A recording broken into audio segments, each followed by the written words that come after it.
Pesadelos em Foco.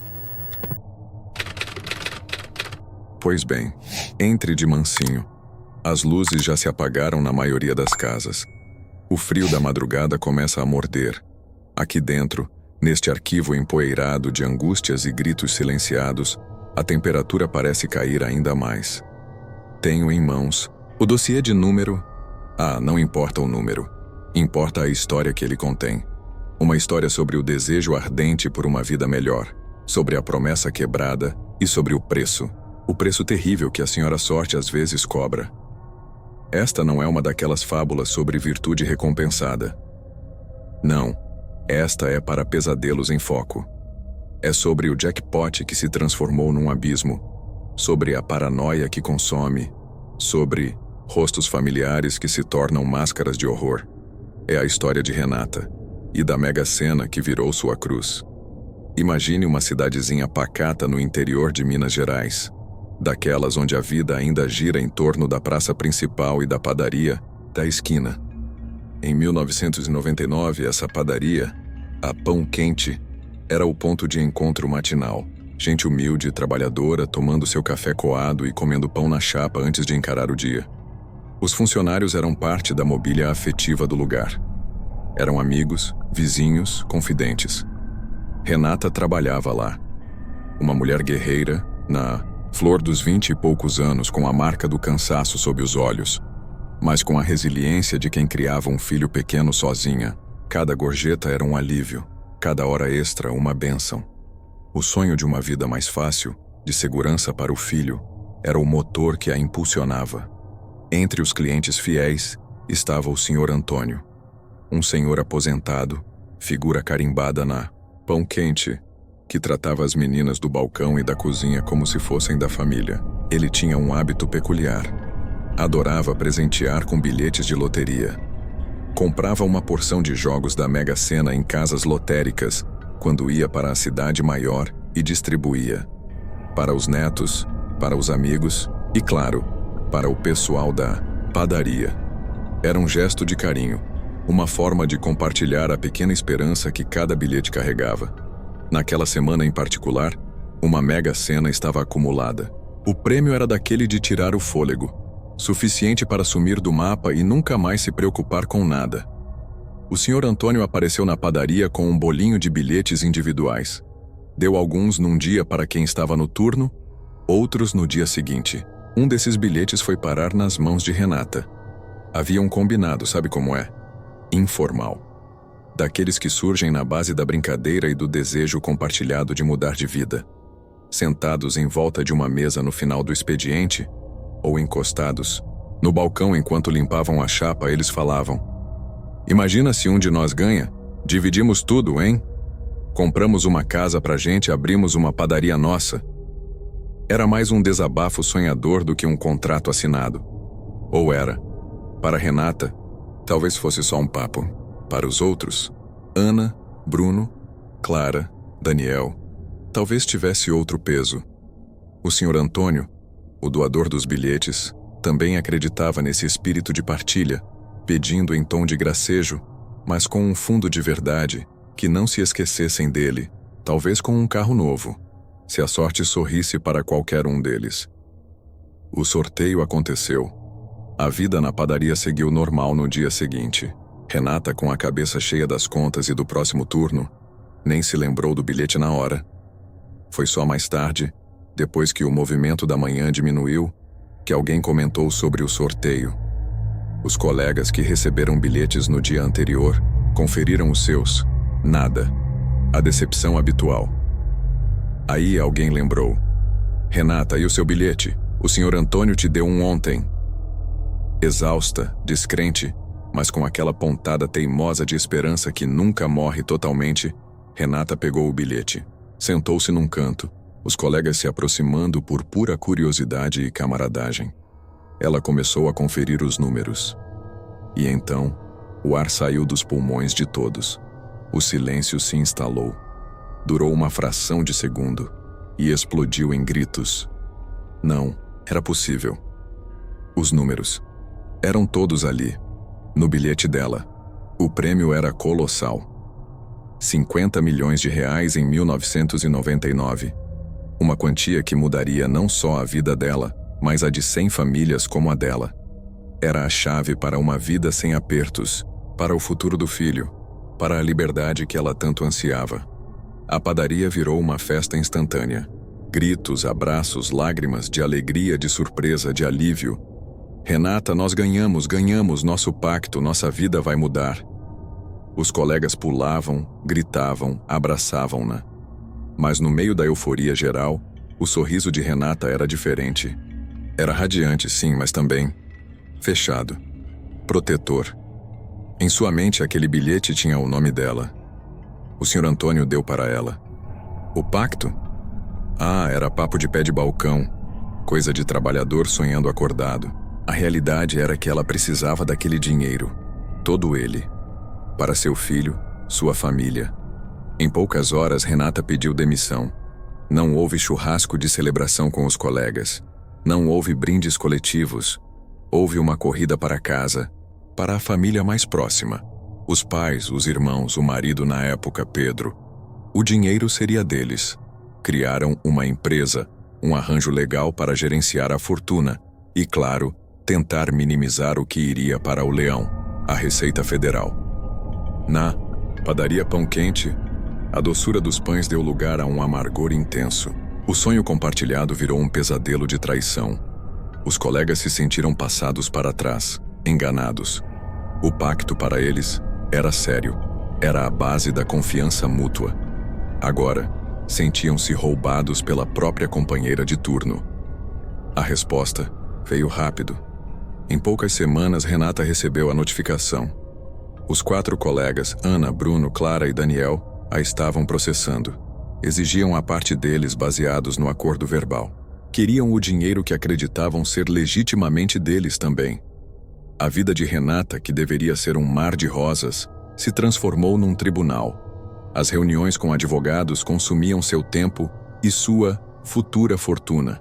A paz foi substituída pela tensão constante, pela necessidade de se defender, de se justificar. Eles eram aproveitadores, dizia ela, querendo um pedaço da sua sorte. A batalha legal foi desgastante. Testemunhas foram chamadas. Clientes antigos da padaria que podiam ter ouvido as conversas sobre o pacto. O próprio Sr. Antônio, que testemunhou a favor dos colegas, acreditando que o espírito da doação era a partilha. Renata se sentia encurralada. O dinheiro parado, bloqueado, era um lembrete constante da sua prisão. A pressão era imensa. Tentativas de acordo surgiram. Ofereciam a ela ficar com uma fatia maior, 40%, talvez 50%, e dividir o resto entre os outros. Mas ela recusou. Era dela. Ceder seria uma humilhação, um reconhecimento de que eles tinham direito. O primeiro julgamento chegou. A sentença, um golpe para Renata. O juiz deu razão aos colegas. Havia elementos para considerar o pacto válido. Ela teria que dividir. A vitória deles foi ruidosa na cidade.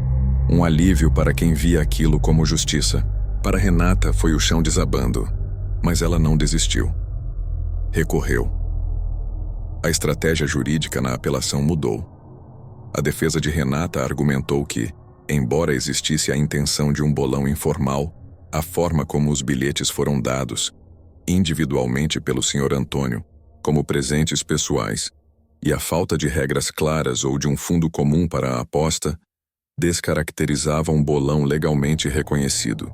O bilhete era uma doação do Sr. Antônio para Renata. Uma vez na mão dela, era propriedade exclusiva dela. O pacto era apenas um papo, sem validade legal para forçar a divisão de um bem pessoalmente adquirido, ainda que doado. Enquanto a apelação corria, Renata continuou no limbo. O dinheiro, aquele mar de possibilidades, estava parado. Ela seguia trabalhando em outra padaria distante para bancar os honorários advocatícios. O peso da situação a esmagava. A cidade a via com desconfiança, com rancor. E a tensão cresceu. A disputa legal transbordou para a vida pessoal. Começaram a surgir pequenas coisas. Olhos que a seguiam no mercado, ligações que caíam ao atender. Um carro parado na esquina de casa por tempo demais. A paranoia se instalou. O dinheiro não. Atraiu apenas advogados e parentes distantes. Atraiu uma sensação sinistra de perigo. O medo se tornou seu companheiro constante. O medo de que a raiva, a inveja, a sensação de injustiça levassem alguém a cruzar uma linha. Então, a decisão da apelação veio. E de forma surpreendente, a corte deu razão a Renata. O entendimento foi de que, na ausência de regras formais, de bolão, e sendo o bilhete um presente individual, o pacto verbal não tinha força legal para obrigá-la a dividir a propriedade dela. A fortuna era legalmente sua. Um alívio gelado percorreu Renata. Ela venceu. Mas a que custo? Os olhares de ódio, os sussurros pelas costas, a sensação de ser a pessoa mais odiada da cidade. O Sr. Antônio, que se sentiu pessoalmente traído, também a processou pela picape prometida, mas sem sucesso. Mais um embate, mais desgaste emocional. E o dinheiro?